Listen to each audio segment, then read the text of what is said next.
Lionel Jospin, ancien Premier ministre français, 2 fois candidat à l'élection présidentielle, publie Lionel raconte Jospin, le livre événement au Seuil et également un film. Merci Lionel Jospin d'être l'invité de TV5 Monde aujourd'hui. Est-ce que quelque part vous y voyez un retour d'affection des Français à travers aussi le succès de ce livre ?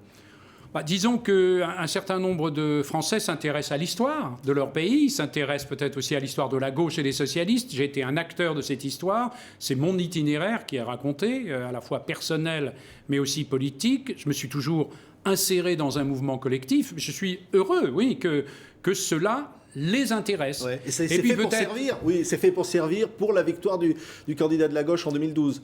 Disons que s'il y a un certain nombre d'enseignements à tirer de ce livre, notamment, j'essaye de montrer qu'est-ce qui nous a fait gagner dans le passé et qu'est-ce qui nous a fait perdre aussi dans le passé. Qu'est-ce qui vous a fait perdre, par exemple, s'il y a des enseignements, ouais. C'est aux responsables de la gauche d'aujourd'hui de les tirer. Ce qui nous a fait perdre en 2002, après 5 ans d'un gouvernement qui avait travaillé avec une certaine qualité, je crois, c'est évidemment la division inconsidérée de la gauche. Donc il faut qu'elle médite cela une sorte encore de aujourd'hui. dilettantisme de la gauche, une candidature Chevènement, Manteau-Bira. On Oui, était sûr de gagner.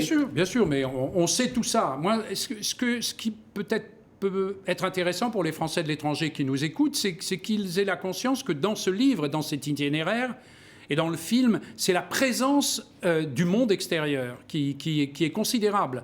C'est-à-dire que je n'ai pas vécu ma vie uniquement dans l'Hexagone, en quelque sorte. Mon enfance s'est déroulée pendant la Deuxième Guerre mondiale, ma jeunesse pendant la guerre d'Algérie et la décolonisation. J'ai été confronté en France au rapport avec le PC, mais donc aussi à l'analyse de l'URSS, du stalinisme, du totalitarisme. J'ai été secrétaire international du PS. Je décris donc comment nous avons eu à nous situer par rapport aux conflits israélo-arabes, par rapport aux dictatures en Amérique latine. Vous voyez, cette dimension-là, aujourd'hui, la gauche l'a pas un peu perdue, cette dimension internationale ? Non, je ne crois pas.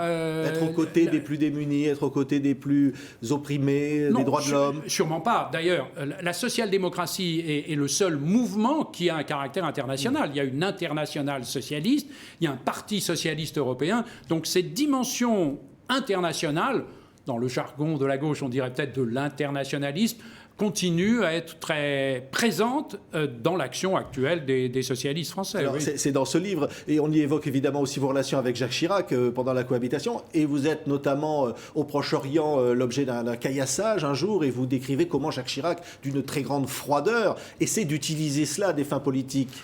Oui, c'est vrai, on peut s'attendre quand on a vu à quel point la violence pouvait frapper, y compris pour des mots employés, qui n'étaient pas faux dans l'absolu, mais qui étaient donc dans un lieu et dans un contexte particulier.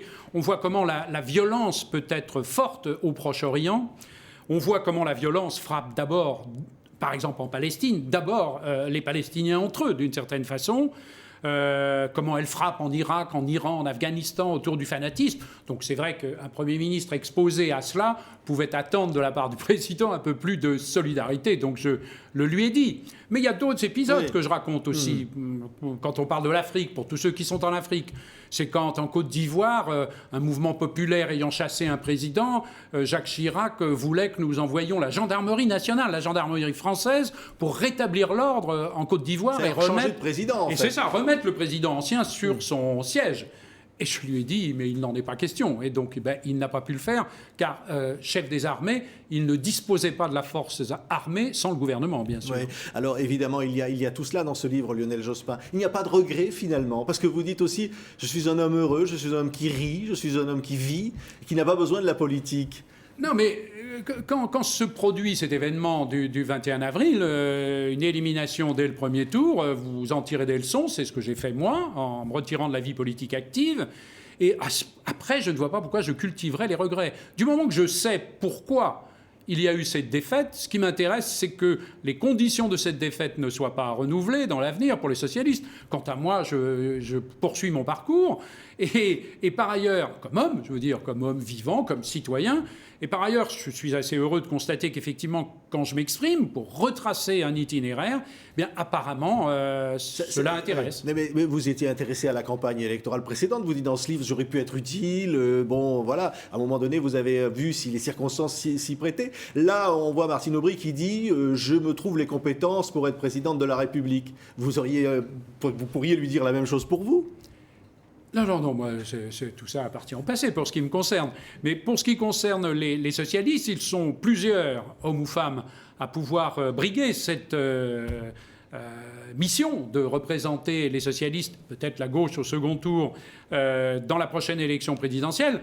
D'ailleurs, c'est bien parce qu'ils sont potentiellement plusieurs qu'ils ont inventé les primaires, qui devraient les départager. Mais logiquement, ça devrait être celle qui dirige la gauche qui soit candidate. C'est tout à fait un choix possible, bien sûr. Oui. Mais si c'était logique et tout naturel, il n'y aurait pas besoin de primaire. Il y aurait simplement besoin de dire on choisit le leader, la leader du parti, qui a d'ailleurs beaucoup de qualités pour ça. Mais vous comprendrez que celui que je suis et qui a été ne va pas aujourd'hui émettre un choix ou une préférence entre les candidats potentiels. Mais quand ils disent, à la lecture de ce livre ou à la vision de ce film, vraiment on doit beaucoup à Lionel Jospin. Vous y voyez un juste retour des choses? J'espère avoir laissé une trace quand même dans l'histoire de mon pays, modeste. Il y a eu des grands héros, plutôt à droite, même s'ils ont représenté bien plus que la droite, comme par exemple le général de Gaulle. Ou bien ou Clémenceau à une autre époque, pour ceux qui aimaient la Première Guerre mondiale, ce qui n'a pas été exactement mon cas. À gauche, il y a eu des hommes comme Jaurès, qui n'a même jamais eu besoin de gouverner, il n'a jamais été ministre, il reste un héros, une référence, ou François Mitterrand, sous la Ve République. J'ai utilisé ma trace, je suis le seul socialiste à avoir gouverné 5 ans sous la Ve République, après avoir gagné une élection législative tout seul, sans une présidentielle juste avant. Donc, et puis, j'ai gouverné de façon, je crois, honorable, en respectant les règles de la République. Et s'il y avait un élan qui vous amène ou qu'on vous appelle à participer à nouveau à la vie politique, sous quelle forme vous le feriez? J'ai fait une émission chez Ruquier qui a un mélange de sérieux et de bonhomie et de plaisanterie. J'ai répondu non, moi, je pense plutôt à 2017, 2000... mais vous êtes plus jeune que François Mitterrand pour sa deuxième candidature. 2017, 2022 ou 2027, vous voyez, je pense que c'est trop tôt pour moi. Je ne suis pas encore assez pur. En tous les cas, on vous découvre de l'humour. Vous avez fendu l'armure. On a même noté que votre cravate était un peu dénouée. Ah oui, chez Ruquier, bien sûr. Je me suis dit, je vais quand même pas mettre l'uniforme Ruquier, les chemises ouvertes et tout ça. Il faut que je garde une caractéristique d'ancien responsable politique. Mais je dis, je vais quand même un peu desserrer la cravate.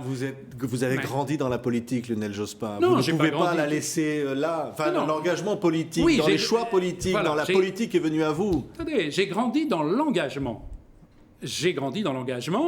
Et ensuite, j'ai été 5 ans diplomate, 11 ans professeur d'université.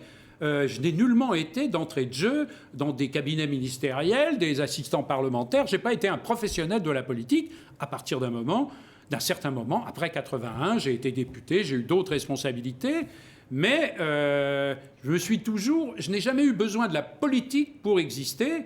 Mais c'est aussi la dimension qui m'a permis de m'accomplir. Merci Lionel Jospin. Lionel raconte Jospin. Ce livre événement est publié au Seuil. On y trouvera beaucoup d'autres choses pour ceux qui aiment la politique. Et vous aimez ceux qui aiment la politique parce que la noble politique. Merci Lionel Jospin d'avoir été l'invité de TV5 Monde. Plaisir pour vous.